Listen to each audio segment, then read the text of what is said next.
Dako tayo dyan sa may bahagi po ng Malacanang si Pangulong Marcos. Iimbitahan daw si Chinese President Xi Jinping sa ating bansa kapag natapos na ho ang Code of Conduct o itong pag-uusap para sa Code of Conduct.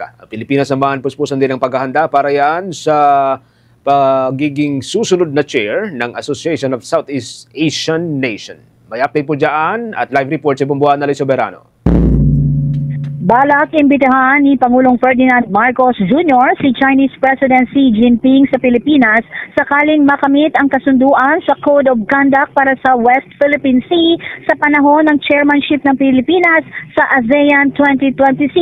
Ayon kay President Marcos, kung ikukonsidera ito ni President Xi na ang pagbisita niya sa bansa, magiging simbolo ito ng malaking progreso sa negosasyon sa pagitan ng ASEAN at China at patunay na tapat na hangarin ng Pilipinas na mapanatili ang kapayapaan at katatagan sa rehiyon. Sinabi pa ni Pangulong Marcos, hindi dapat mawala ng pag-asa ang mga bansang kasapi ng Association of Southeast Asian Nation sa paghahanap ng paraan upang maresolba ang mga isyong kinakaharap sa West Philippine Sea. Anya, tungkulin ng bawat leader na ipagpatuloy ang mga negosasyon upang mapangalagaan ang kapayapaan at karapatan ng kanilang mamamayan. Binigyang diin ng Pangulong Marcos na anumang kasunduan o treaty na pipirmahan ng mga kasaping bansa sa ASEAN ay dapat ituring na may bisa at inaasang susundin ng lahat ng panig. Kasabay nito, ipinahayag ni Pangulong Marcos ang kanyang buong kumpiyansa na matatapos ng ASEAN at China ang Code of Conduct negotiations sa 2026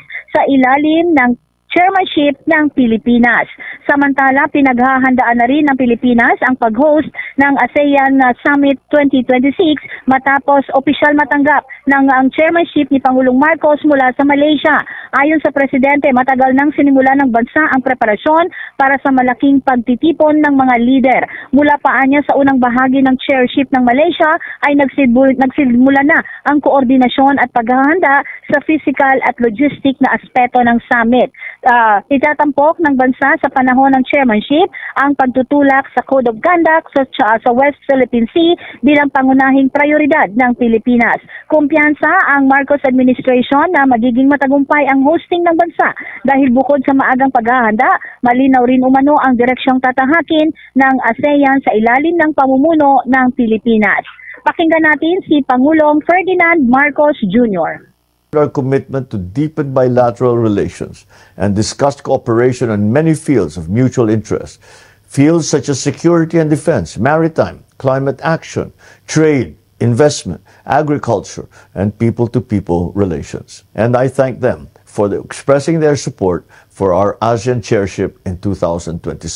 The Philippine delegation and I are grateful to Malaysia, the chair of ASEAN this year, and our generous host for the successful 47th ASEAN Summit and related summits and 2025 chairship of ASEAN. During the closing ceremony of the summits, Malaysia turned over the ASEAN chairship to us. As the 2026 chair of ASEAN, the Philippines looks forward to building on the gains of Malaysia's inclusivity and sustainability theme and carry ASEAN forward as we, as is our theme, navigate our future.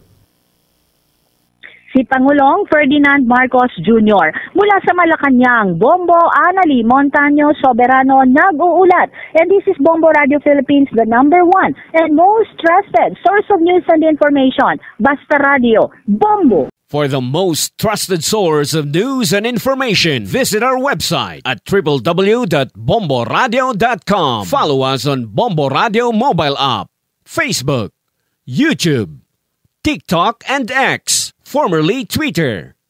Like, share, and stay connected. Anytime, anywhere.